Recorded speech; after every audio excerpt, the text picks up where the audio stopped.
The first time I toured Cypress Creek condominiums, I felt an immediate attraction to its orderly atmosphere. The complex offered spacious units with wide windows, manicured lawns, and a gleaming swimming pool surrounded by tasteful landscaping. No rowdy commotions, no shabby exteriors. Every detail seemed curated for maximum appeal. Back then, I was naive enough to think it was an oasis of peace. I remember stepping onto the elevator in Building C for the very first time, trailing behind a realtor. The corridor leading from the elevator to the units had a standard gray commercial carpet. It looked serviceable, if a bit dull, nothing fancy.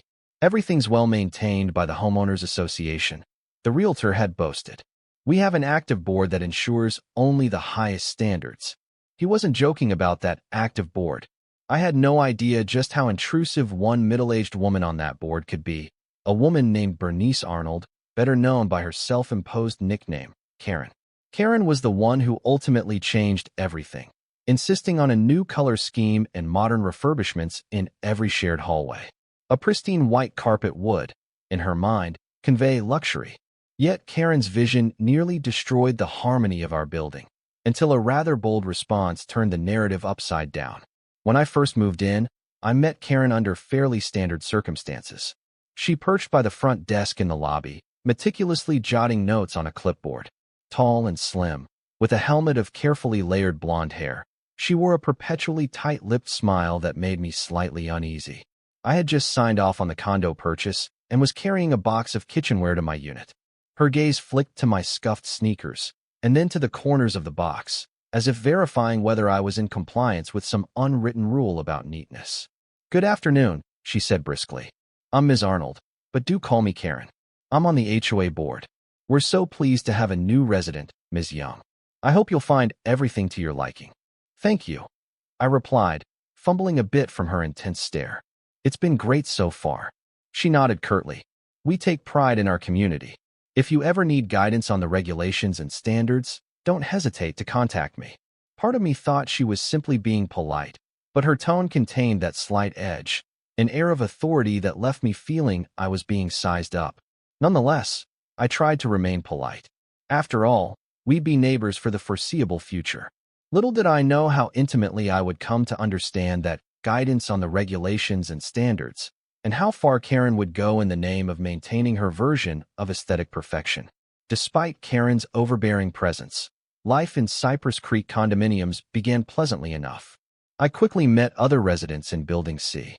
Kevin and Sarah Lopez, a friendly couple expecting their first child. Mr. Benson, a retired math professor who gave out peppermints to everyone he met. Naomi Carter, a young professional with a booming laugh and a love of flamboyant outfits. My new home felt cozy, situated on the 4th floor with a nice view of the complex's courtyard. I spent my first few weeks moving furniture, adjusting to the routine of shared laundry rooms, and learning the quiet hours rule that, fortunately, wasn't too strict. Most neighbors waved kindly whenever we crossed paths, and my initial anxieties about living in a regulated condo eased. All that changed, though, when Karen launched her big project, the hallway renovation initiative. One early morning, I stepped into the corridor to pick up a package left by the mail carrier. I noticed a typed memo taped to the wall. In bold letters, it proclaimed, announcing our exciting new upgrade. The Building C corridor carpet and walls will be updated to reflect a sleek, modern design. More details at this evening's HOA meeting. Karen, HOA Standards Committee. I raised an eyebrow. The corridor carpet, though somewhat drab, was far from tattered. But maybe new carpeting could be nice, assuming it didn't come with a hefty bill. I tucked the memo into my pocket and went about my day, not yet aware of how controversial sleek and modern could become when orchestrated by Karen. That evening, in the lounge area on the ground floor, the HOA meeting was bustling. Karen stood at the front with a digital slideshow set up. She had an air of triumph, like she was about to unveil a master plan. "Welcome, residents," she said, tapping her microphone. "We've heard many requests to modernize our corridors. After careful research, we've decided on a brand new color scheme to give Cypress Creek condominiums a competitive edge in the market. It's time for an upgrade." She advanced to the next slide, which displayed stark, minimalist photos of a hallway with gleaming white carpeting and white walls. Gasps rippled through the audience. A mixture of excitement, confusion, and mild alarm flickered across people's faces. Karen beamed. We'll install top-quality white carpeting with an antimicrobial layer, ensuring a fresh, clean environment. This will reflect light, making our corridors feel larger and more elegant. It'll be a showstopper for any potential buyers or guests who visit. I exchanged glances with Naomi, who leaned over and whispered, "White carpet? That's going to show everything." She voiced that concern out loud. "Won't it stain easily, Karen?" Karen gave a tight-lipped smile, looking as though she'd anticipated the question. "If we maintain strict cleanliness standards, it should remain pristine. Residents will, of course, have to be mindful not to track dirt inside. We might also ask everyone to remove shoes at their door if necessary." A flicker of dismay passed through the crowd. Asking people to remove their shoes in a public condo hallway? That was next level. But Karen brushed off any hint of doubt, forging ahead with cost breakdowns. According to the slides, each unit would pay an assessment fee of a few $100s to cover materials and installation. The HOA board, which included Karen and a few other members, had apparently already approved the measure. The official vote would be mostly a formality. Some residents seemed intrigued by the idea of a sleek new look, but many others were uneasy. White carpet in a high-traffic area was a risk. Still, Karen insisted the antimicrobial technology would resist staining. She dismissed suggestions to go with gray or patterned rugs that might hide dirt better. "We want a statement," she said firmly. "A bold approach that exemplifies the quality of our community." By the end of the meeting, the motion passed. There wasn't a groundswell of enthusiastic support, more like resigned acceptance. After all, the building was well off financially, and Karen, though a polarizing figure, had enough loyal supporters on the board to push through her vision. So, the project was greenlit. I left the lounge that night feeling a sense of foreboding. Something told me that this bold approach would lead to trouble down the road. Over the next month, a team of installers arrived to tear out the old gray carpeting. They prepped the underlayers, hammered staples, and carefully rolled out the new plush white carpet. Karen hovered like a hawk, monitoring every move and barking instructions if she spotted the slightest imperfection. The lead installer, a patient man named Ray, sometimes rolled his eyes behind her back as she demanded they measure corners to the quarter-inch. When I stepped off the elevator one afternoon and saw the newly laid carpet for the first time, I had to admit it looked striking. The hallway gleamed under the overhead lighting, giving the impression of stepping into a pristine art gallery. A few neighbors commented on how bright the corridor appeared. Even I momentarily admired the effect, telling myself maybe it wouldn't be as bad as we feared. Karen strutted up and down the hall with a satisfied expression, nodding at passers-by, as if expecting compliments. She got some. However, the next day, a slight smudge appeared near the stairwell, likely from someone's shoe or a piece of furniture brushing against the fresh carpet. Right on schedule, Karen reacted swiftly. She printed out a new memo taped to the wall. "Attention, Building C residents. We have noticed discoloration on the brand new carpeting. Please refrain from wearing dirty footwear in the corridor. Consider removing your shoes before stepping onto the carpet, or use shoe covers if necessary. Karen, HOA Standards Committee." That note drew audible groans. Mr. Benson confided in me that he had some mobility issues and couldn't just slip his shoes on and off at will. Sarah Lopez, several months pregnant, found the request absurd. What if she had to shuffle around in slippers whenever she went out to get the mail? Still, Karen doubled down. She placed a dispenser of plastic shoe covers near the main entrance of the corridor. It was reminiscent of those you see in real estate showings or medical facilities. Some neighbors gamely used them out of respect, but others refused. I once witnessed Naomi rolling her eyes as she stomped across the white fibers, wearing bright red sneakers that squeaked with defiance. Within a couple of weeks, faint streaks and footprints became visible here and there, no matter how many plastic shoe covers Karen provided. The pure white carpet was like a magnet for every bit of dust or mud. Karen's solution? She insisted on scheduling a professional steam cleaning every other week, financed by the HOA's General Maintenance Fund. We all chipped in, whether we agreed or not. The corridor turned into a comedic spectacle of neighbors creeping around in stocking feet, while Karen lurked in corners, peering at the carpet under the fluorescent lights for new blemishes. The building took on an air of constant tension, as if an entire battalion was on high alert for the next dirt speck.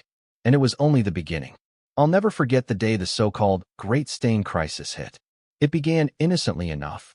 Naomi had been carrying a bag of groceries when the bottom tore, sending a container of tomato sauce crashing to the floor. The red splatter looked alarmingly vivid against the white carpet. Horrified, Naomi rushed to her unit for paper towels. She tried to dab up the sauce, but it left a stubborn pinkish blotch that refused to vanish completely. Karen appeared moments later, as if summoned by some cosmic signal. She stared at the blotch, her eyes widening in disbelief. Then she turned on Naomi. "How could you be so careless?" she demanded, her voice trembling with anger. "Why didn't you double-bag your groceries? You know this carpet is brand new." Naomi apologized repeatedly but pointed out that it was an accident. These things happen. Karen, however, would hear none of it. She threatened to fine Naomi for the cost of specialized stain removal.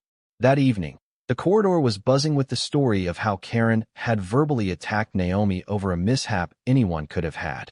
Then, early the next morning, we all woke to find email messages from Karen demanding an emergency HOA meeting. The subject line read, "Urgent, carpet damage protocol." Grumbling, we gathered in the lounge once again, many anticipating fireworks. Karen began by waving a phone in the air, displaying a photo of the faint pink stain. "This is unacceptable," she pronounced. "We just spent thousands on this carpeting, and now we've had our first major incident. We need a strict policy to ensure such negligence doesn't happen again. If residents won't protect the carpet voluntarily, the board must step in." Naomi, her cheeks blazing with embarrassment, tried to defend herself. "I offered to pay for a steam cleaning visit. It was an accident. I didn't do it on purpose." Karen pressed her lips together. "If we allow one accident, others will follow. We must emphasize personal responsibility. Perhaps we need designated corridor monitors or a rule that only sealed containers be carried through the halls." A chorus of exasperation rose from the group. One older gentleman exclaimed, "It's not feasible to micromanage every step residents take. It's a hallway, not a museum." The meeting devolved into a tense argument. Some of Karen's supporters insisted that the whole point of installing white carpet was to keep it immaculate, so each resident must do their utmost to respect it. Others argued that the corridor was a shared space that should be practical. Karen, her voice dripping with condescension, repeated the word negligence, which only fueled the anger in the room. Eventually, the board decided that Naomi wouldn't be fined, but that an additional steam cleaning, funded by the building's budget, would be scheduled. Karen looked dissatisfied with this compromise, though she managed a stiff nod. As the meeting adjourned, neighbors left in frustration. The seeds of outright rebellion against Karen's approach were slowly being planted. Naomi caught me on the elevator ride up to our units afterward. She shook her head, eyes brimming with resentment. "I can't live like this, tiptoeing around in my own home, feeling like I'm in trouble for an accident." I patted her arm, sharing her exasperation. Little did either of us suspect that soon, a far more dramatic confrontation would occur, and that I'd find an unexpected way to reclaim the hallway for all of us. For the next few weeks, Building C residents lived in a state of mild paranoia. Each day brought a new memo from Karen. "Do not transport any liquids or unsealed containers without extra caution. Always use plastic covers if your shoes have been outside. Report any new stains to the HOA committee immediately." It was like living under the watchful eye of a fussy dictator, one who believed her corridor had to remain as sterile as a hospital operating room. Ironically, the more Karen tried to enforce her white carpet dream, the more people felt suffocated. Tensions ran high. Then, in a stroke of unfortunate timing, a few rainy days rolled through, creating muddy walkways outside the building. You could guess what happened next: muddy footprints. No matter how diligently people wiped their feet or used shoe covers, the soggy conditions inevitably led to new marks. Karen's reaction was volcanic. She roamed the halls at all hours, brandishing a handheld blacklight to locate problem areas. A few people muttered that she had officially lost it. In quiet corners, neighbors started venting. "This is ridiculous," Kevin Lopez grumbled, balancing a diaper bag on one hip as he chatted with me in the corridor. "We can't keep the carpet spotless 24/7. We're paying for constant cleanings already. Enough is enough." Mr. Benson chimed in, sounding exasperated. These repeated maintenance fees are draining our reserves. We used to have a healthy fund for real emergencies. Naomi just rolled her eyes whenever Karen was mentioned. White carpets belong in magazines, not in a building with actual human beings living in it, she told me once while fiddling with her bright red scarf. Slowly, an undercurrent of rebellion took shape. People who once followed Karen's every directive began ignoring her memos or mocking them. I once saw Sarah, heavily pregnant, defiantly wearing muddy boots in the corridor. She gave me a conspiratorial shrug. What can she do? Expel me. We shared a laugh, though we both knew a confrontation might be inevitable. Despite Karen's fervor, the carpeting began to display a patchwork of faint discolorations, shadows of footprints, slight coffee drips, traces of dust. The repeated steam cleanings only did so much. The brand-new white was gradually losing its pristine glow. That was a fact of life, but Karen refused to accept it. She blamed the residents for neglecting to uphold community standards. In one ranting email, she even suggested installing cameras to monitor the hall. Fortunately, the rest of the board refused that extremist measure. All of this discontent sowed an idea in my mind. If the white carpeting was doomed to show every flaw, maybe we could transform the corridor in a way that would not only mask those stains, but also celebrate color, something that reflected the vibrancy of real life. The notion simmered quietly until a chance conversation with my friend, Larissa, who worked as a textile designer. That conversation would spark a plan that ultimately changed everything. One weekend, my friend Larissa came to visit. She was a traveling textile artist with a penchant for tie-dye, batik, and other fabric arts.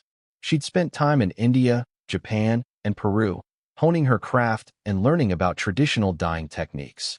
Ever since I'd known her, she'd been unafraid to experiment with color in the most unexpected ways. Once, she dyed the entire living room rug of her old apartment in swirling blues and greens, transforming a drab space into a mesmerizing lagoon of fabric. When she arrived at my condo and saw the corridor, she was initially speechless. "White in a hallway?" she asked, half laughing. "That's bold." I explained the fiasco with Karen's obsession for immaculate floors, the constant cleaning, and the escalating frustration among neighbors. Larissa listened intently, her eyes roving over the faint shadows of stains embedded in the fibers. Finally, she glanced at me, a mischievous spark in her eye. "You know," she said, "there's a technique I've used before to revive stained carpets, turning them into works of art instead of trying to keep them monotone. It's called overdyeing. You apply dyes in patterns or layers, letting them blend with the original color. It can camouflage imperfections and create a unique statement piece." My mind whirled with possibility. We can't exactly remove the carpet, though. It's wall-to-wall, and Karen has a meltdown at the slightest hint of an unauthorized alteration. Larissa smirked.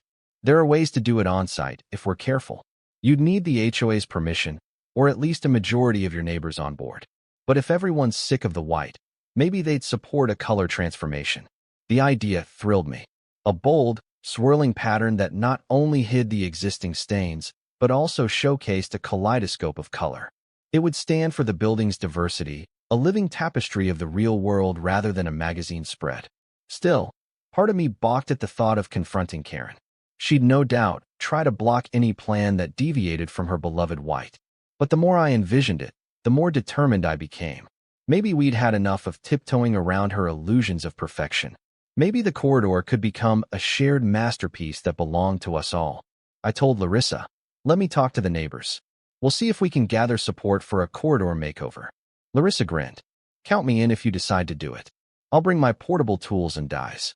It'll be a blast." In the days that followed, I cautiously floated the concept to a few trusted neighbors. I pulled them aside in the laundry room or after the occasional board meeting, whispering about the possibility of a bright and colorful corridor that would mask the existing dirt and reflect our community's spirit. Naomi was the first to respond. "That's the best thing I've heard in weeks. I'm so tired of stepping on eggshells around that white carpet." Kevin and Sarah, anticipating the arrival of their baby, loved the idea of a more playful environment. "We can let our kid crawl around someday, without Karen glaring at us," Kevin joked. Mr. Benson was a bit more reserved.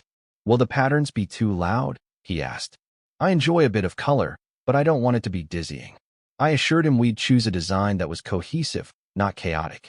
Word spread organically. Some residents were intrigued by the notion of defying Karen's obsession in such a creative way. Others worried about the potential conflict or any liability if the dye job ruined the carpet. I tried to calm their fears by explaining that Larissa was experienced and that we'd do sample patches first.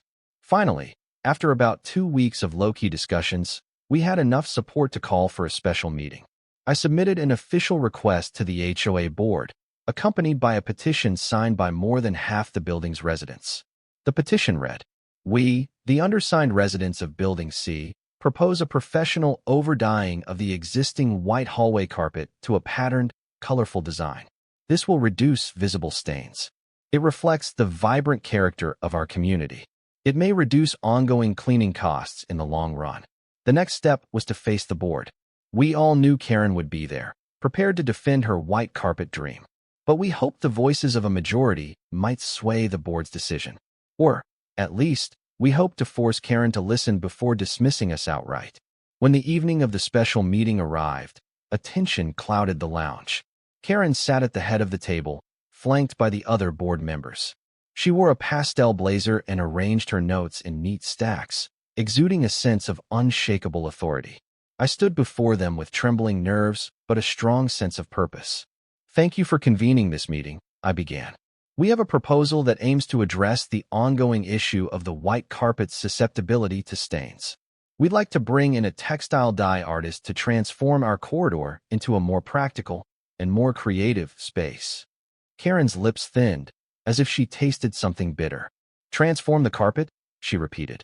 "After all the money we spent making it uniform and pristine?" "Yes," I said, letting my voice stay calm. "We'll keep the carpet in place, but we'll dye it in patterns that hide existing blemishes. This can eliminate the constant worry about footprints and spills, while also expressing our building's character." Several neighbors cheered softly in encouragement. One of the board members, Mr. Randall, leaned forward. "This is an interesting idea, but is it reversible? And who's paying for it?" I explained the cost breakdown. "Larissa, the artist, charges a fee, but it's far less than what we've already spent on repeated steam cleanings. Many residents are willing to contribute to the cost directly. And in terms of reversibility, you can't revert it to pure white easily.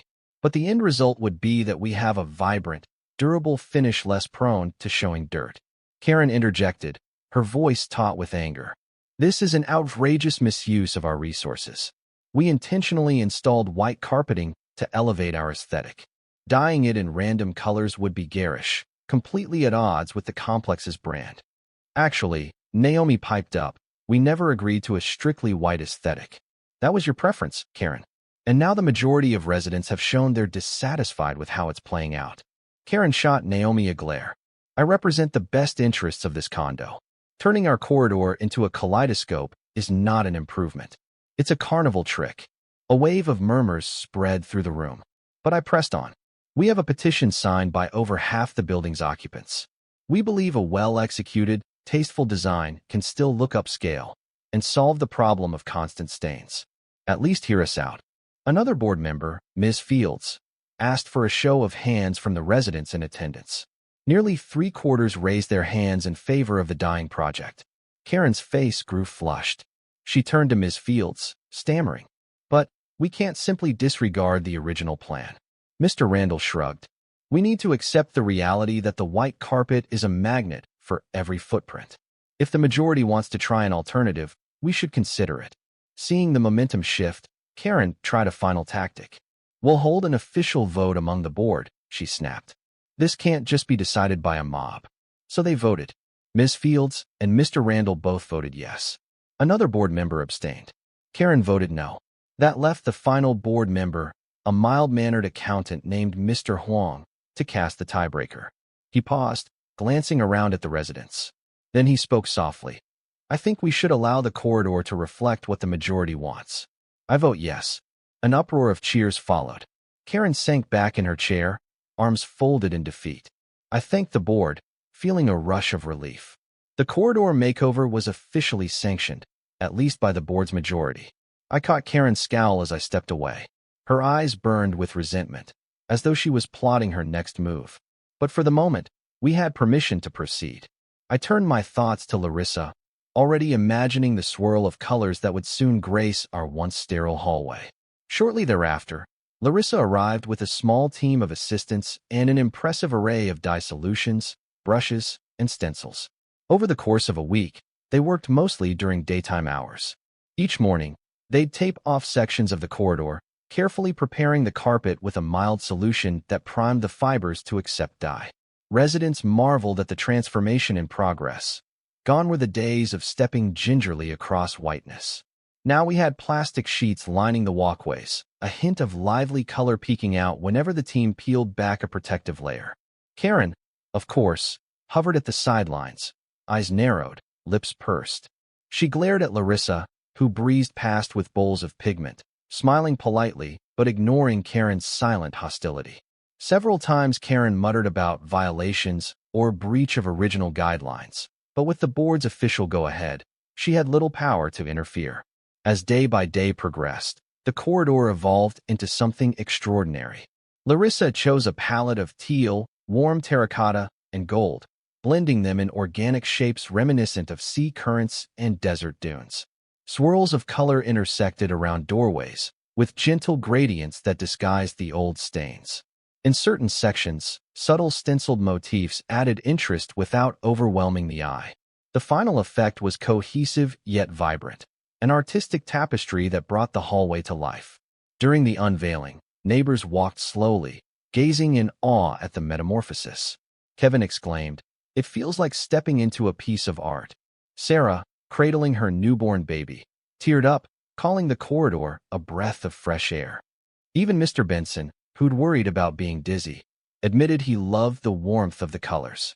"Makes me feel cheerful just looking at it," he said, offering Larissa a peppermint in gratitude. By contrast, Karen stood off to one side, arms crossed. She stared at the swirling patterns like they personally offended her. After a tense moment, she muttered, "Well, you've certainly made it colorful," then spun around and marched into the elevator. But the rest of us drank in the hallway's transformation with delight. For the first time in months, the building felt united, joyous, even rebellious in the best possible way. We were no longer hostages to an impossible cleanliness standard.